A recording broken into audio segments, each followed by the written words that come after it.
Hello everyone, তোমাদের এ to Z sports ভয়েসের আরও একটা নতুন ভিডিওতে স্বাগতম। আর আজ আমরা এই ভিডিওতে আলোচনা করব ইস্টবেঙ্গল ভার্সেস চেন্নাইয়ান এফসি ম্যাচটাকে নিয়ে। যে ম্যাচটা কিন্তু হবে চেন্নাইনে, এবং ইস্টবেঙ্গল তারা কিন্তু এই ম্যাচ খেলতে অলরেডি উড়ে গেছে চেন্নাইতে।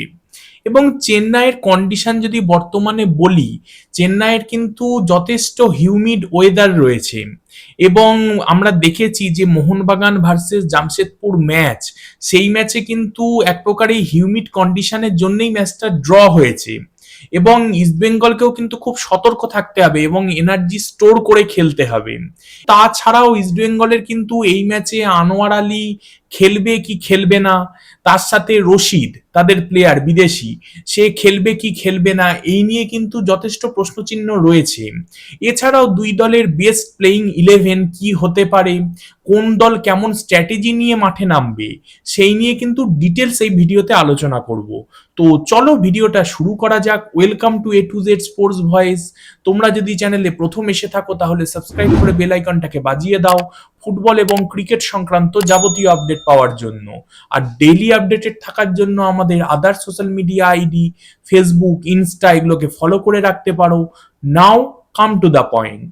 দেখো, প্রথমেই যদি এই ম্যাচের কথায় আসি, প্রথমেই যেমনটা বললাম যে চেন্নাইতে যথেষ্ট হিউমিড ওয়েদার চলছে এবং ইস্টবেঙ্গল প্লেয়ারদের তাদের কিন্তু এনার্জি স্টোর করে খেলতে হবে, না হলে কিন্তু রেজাল্ট অন্যরকম হয়ে যেতে পারে। কারণ চেন্নাইয়ে যারা রয়েছে আর কি, চেন্নাইনের প্লেয়ার, তাদেরই অসুবিধা হচ্ছে, সেখানে ইস্টবেঙ্গল প্লেয়ারদের অসুবিধা হওয়াটা খুবই স্বাভাবিক। ইভেন ইস্টবেঙ্গল কিন্তু ওখানে গিয়ে প্র্যাকটিসও করেনি, আমি যতদূর যা খবর পেয়েছি আর কি। তো তাদের মাঠে প্র্যাকটিস না করা প্লাস ওরম কন্ডিশন সব মিলিয়ে কিন্তু একটা জগাখিচুড়ি পরিস্থিতি ওখানে হয়ে রয়েছে। এবং ইস্টবেঙ্গলের ক্ষেত্রে এই দুটো কারণও রয়েছে যে আনোয়ার আলী তার সাথে রশিদ, সে কি খেলবে কি খেলবে না। আমার মনে হয় দেখো, দুজনের না খেলার কোনো কারণ নেই, দুজনে হয়তো খেলবে বা খেলা উচিত। আনোয়ার তার কিন্তু ইন্ডিয়ার হয়ে ম্যাচ এগেনস্ট হংকং, সেখানে কিন্তু হালকা চোট হয়েছিল এবং সে ফিট। ইভেন রশিদের ক্ষেত্রে সেও কিন্তু যথেষ্ট ফিট হয়ে রয়েছে এবং যথেষ্ট তাড়াতাড়ি সে রিকভার করেছে।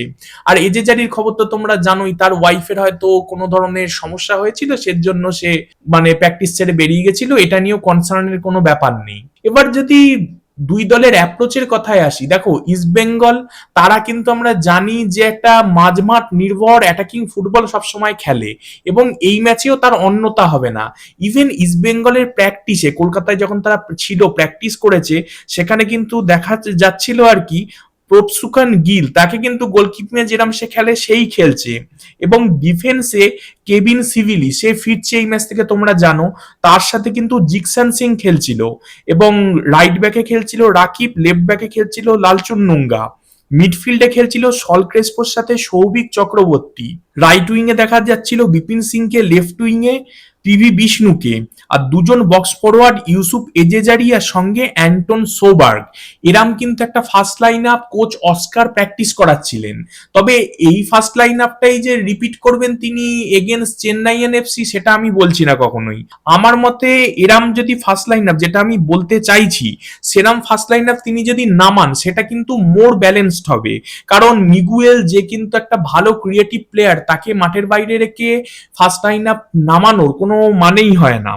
সেক্ষেত্রে আমি দেখো গোলে প্রপসুকনকেই রাখছি, দুজন ডিফেন্ডার কেবিন সিভিলির সাথে জিকসান, রাইট ব্যাকে রাকিব, লেফট ব্যাকে লালচুন নুঙ্গা, দুজন মিডিও হচ্ছে সল ক্রেসপোর সাথে সৌভিক চক্রবর্তী, নাম্বার 10-এর জায়গাটায় মিগুয়েল রইল, তার সাথে লেফট উইং এ বিপিন সিং, রাইট উইং এ পিভি বিষ্ণু, আর নাম্বার 9-এ ইউসুফ এজেজারি। মানে একটা 4-2-3-1 টাইপের ফরমেশন আমি রাখতে চাইছি এবং সেটা মোর ব্যালেন্সড মনে হয়। এবার তোমরা প্রশ্ন করতে পারো, দাদা তুমি কেন আনোয়ার আলীকে খেলাচ্ছ না? দেখো ভাই, সে চোট থেকে ফিরছে, যতই সে পুরোপুরি সুস্থ হোক না কেন, রিস্ক নেওয়ার তো দরকার নেই। ইস্ট বেঙ্গলের কিন্তু সামনে অনেক ইম্পর্টেন্ট ম্যাচ রয়েছে। দেখো তোমরা যে চেন্নাইয়ের ম্যাচটা গেলেই কিন্তু তারপরে বেঙ্গালুরু, ওড়িশা, মুম্বাই, পাঞ্জাব, ইন্টারকাশি, মোহনবাগান, মানে পরপর ইম্পর্টেন্ট ম্যাচ রয়েছে। ইভেন কালকে কিন্তু জামশেদপুর ভার্সেস মুম্বাই যে ম্যাচটা হয়েছে, সেটা কিন্তু 1-1 গোলে ড্র হয়েছে। এর ফলে কিন্তু মোহনবাগান, ইস্ট বেঙ্গল দুই দলের কাছেই কিন্তু একটা ভালো চান্স রয়েছে যে মুম্বাইকে টাচ করার বা রেসটা আরো অনেক কাছাকাছি হয়ে উঠলো, ন্যারো হয়ে উঠলো, এটা তোমরা বলতে পারো। কারণ ইস্ট বেঙ্গল কিন্তু এখন রয়েছে 6 ম্যাচে 11 পয়েন্ট পেয়ে।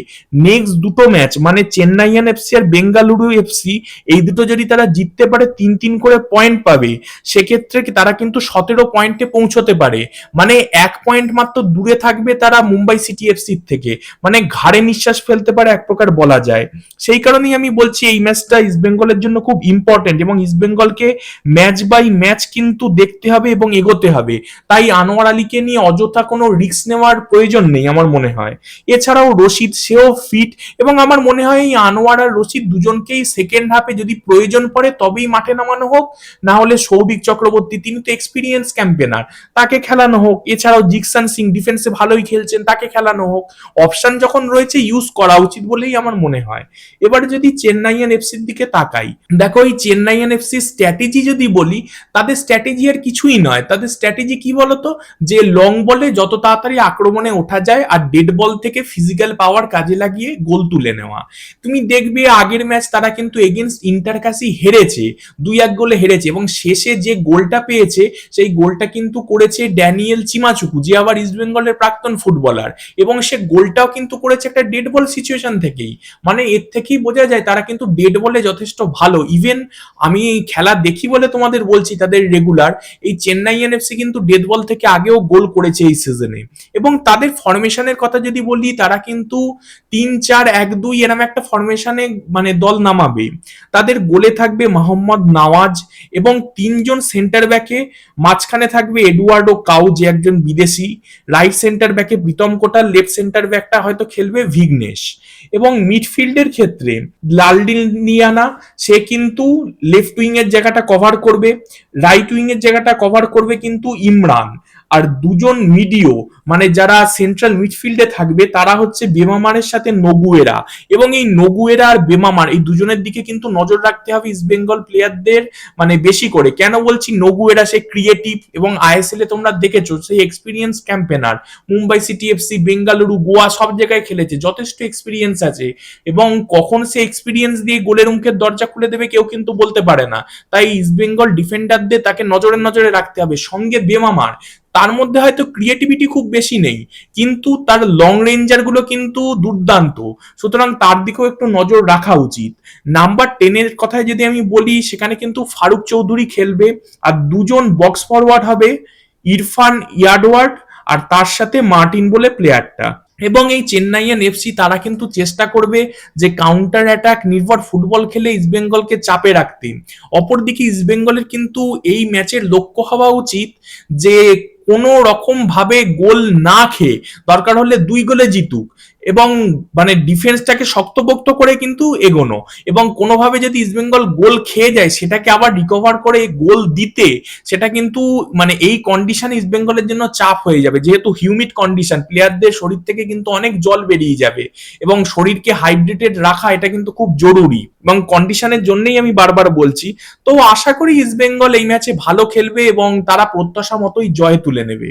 তো তোমাদের কি মনে হয় এই ইস্টবেঙ্গল ভার্সেস চেন্নাইয়ান এফসি এই ম্যাচের রেজাল্ট কি হতে পারে? কমেন্ট করে জানাও।